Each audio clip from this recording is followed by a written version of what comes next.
170 grain 7-1 cutter. I made 6 of the 170 grainers, and I made 9 213 grainers. Both were loaded up with 3.1 grains of Alliant Unique. And here's a sample of what they look like. They're good-looking bullets too. This one's measured out at 1.315, and what was great about this bullet here was the fact that if you look at the closely at the bottom of the bullet, it's tapered. It's basically for the gas check. And what happened was when I loaded it into the case, it acted like a taper. So when I went in, it went in nice and easy. It didn't hang up or scrape off any lead. So I was really elated about that. For my next reloading video for the Smith & Wesson 38 short, I'm going to use a 158 grain round nose. It's going to be the .358 250. It's made by Lyman. It actually weighs out 157 grain. The 358 311 actually is 166 grain, a little bit heavier. It's got more of a bearing surface than the other one, so I'll be using that. And well, from here, what we did was I used my Lee Progressive 1000. I used the 38 special used the 38 special decapper to remove and size the shell.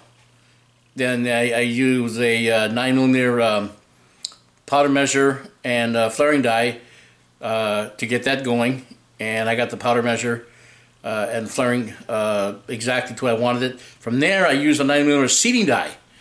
Now, I seated it to where it went up to the crimp groove. From there, I had on hand a 9mm taper crimp. So I would use my taper crimp die with my RCBS 2.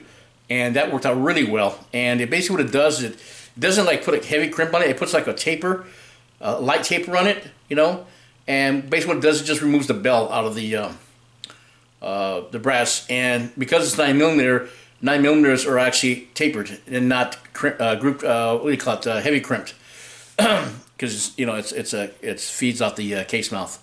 So loading data, Spear number 9 book. I use this one here, and it gave me 3.1 grains for 158 grain bullet. Richard Lee didn't have any for that. It just had the Colt 38 short. But I used some data from the forums and from other reloading websites that actually talk about the Smith & Wesson 38 short load data. And they talk about Unique a lot. They talk about a lot of the fast burning powders. Herco, Type Group, you name it, they had it. And they're pretty much the same grainage weight and the same velocities come out of them. Pressure was, of course, it was acceptable under semi-specs, way below 12,000 pounds per square inch of pressure. So we're in the safe ballpark here. So I'll be using a 357 Magnum revolver anyways, just in case I do get a pressure spike and it gets a little too hot. So I think I'll use that for a test gun today. I'll bring my M206, of course, for the backup, and I'll just shoot 38s out of that one later. Okay, so here's what the 170 grain looks like. All right, it fit pretty good. A little tight going down there, but it fit all right. But I think I'd rather use the round nose instead, so we'll do that. But anyways, let's go ahead and pack up, head out to the range. I'm going to bring my Cadwell chronograph, and we'll do some chrono testing, accuracy testing with both loads. And then from there, pack up, head on home, and do a review of what we just shot, and talk about, the performance of both cartridges. All right, so let's head on out. For the first test, what I decided to do was to split up the 170 grain 7-wood cutters into 3. So I have 3 for the Smith & Wesson 686 and 3 for the Armscore M206. So we'll start with the M206 right now. All right, 3 shots.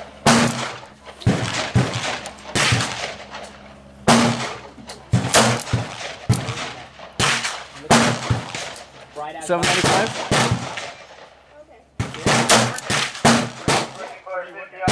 7.95 again.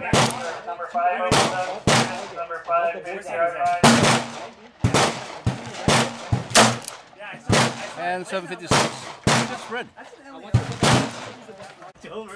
Okay, for the Smith & Wesson 686, I was only able to get 2 rounds, and the cylinder one was a little bit too tight, so we'll just have to do it 2 rounds. Okay, so Smith & Wesson 686, 170 grain, 7 watt cutter, and 3.1 grains unique. So it's interchangeable? With the 438 coming out. Did you hitting all lows yet? Weird, 902. It is. A little small top and a big bottom. But yeah. I noticed that. Look, 887. when Shot Show Excellent. released at Loki's in Morgan Hill. Okay, so I got 4 rounds of 213 grain load. 206. We'll give it 4 shots.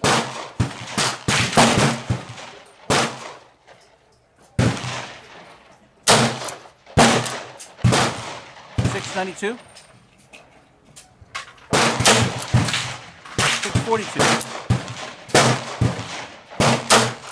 678. 643. Outstanding. All right, I got 3 rounds of the 686 of 213 grain, 3.1 grains a unit.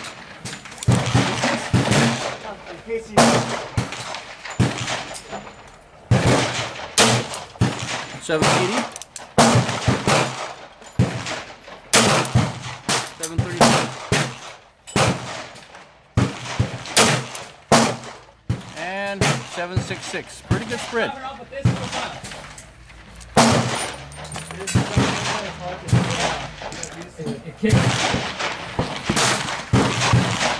Okay, so we're going to wrap this up, take it back home, and talk about today's. Alright, we're back from the range, and that was a pretty good shoot today, in spite of the fact I only had 15 rounds between the 2 guns. But the 3.1 grain of unique actually shot a little bit more faster than I thought it would go.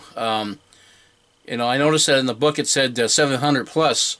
I was getting 600 and close to 700 also in some of the readings. So I'm going to back it off to about 2.5 for the next rounds. Get them back down to about 600 feet per second. That's pretty much ideal what I'm looking for as far as like a Smith & Wesson short Colt load. It also makes for very efficient shooting. Shot variation was pretty close, and I believe you can owe that to the short case itself. There's very little airspace inside of that case, so there's no powder sensitivity. So you can position the gun any way you want. You'll still get the desired velocities and the spread that you expect from a shorter case. And this is why like the cartridges like 9mm are so efficient, because they're so small. They shoot a fast bullet, you know, at 1100 feet per second with about the same amount of powder. And that's because, you know, you're using a shorter case to increase the pressure going down the barrel, and that small little bullet's going pretty quick.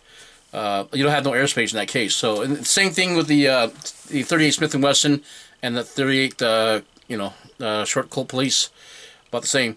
Now the 200 grain bullets, I love those. Those were extremely well. The 170 grain, I was having little issues with them. They fired fine, but they aren't designed for short cases. The bases are just too big on them, and I think that a 158 grain round nose probably about the heaviest as far as like the under 200 grain class. The round nose itself. With the 38, with the 200 grainers, you know, they were just phenomenal. You know, the rounds were more efficient. They fired at a high velocity. You know, with 3.1 grains of unique. I was pretty impressed with that. Again, that shows what a case with low air volume and very efficient size can increase the velocity, you know, without all the extra airspace. But anyways, I'm going to go ahead and make some more. Hopefully my tools will get here next week.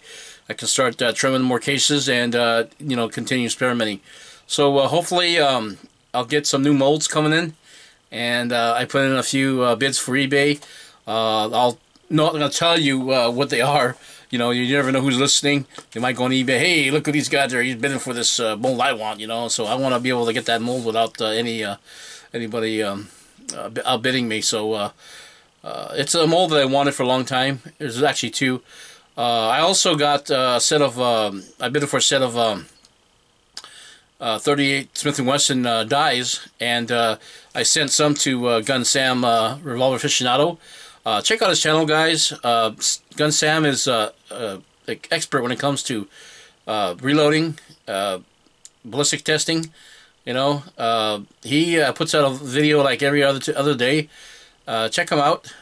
He's a good friend of mine, so please check out his channel. Give him support. Anyways, this is Lead Bullets for Life. Thanks for joining me today.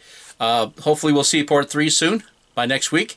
And I'm pretty anxious myself. But anyways, take care. Have a good Sunday afternoon. Bye-bye for now.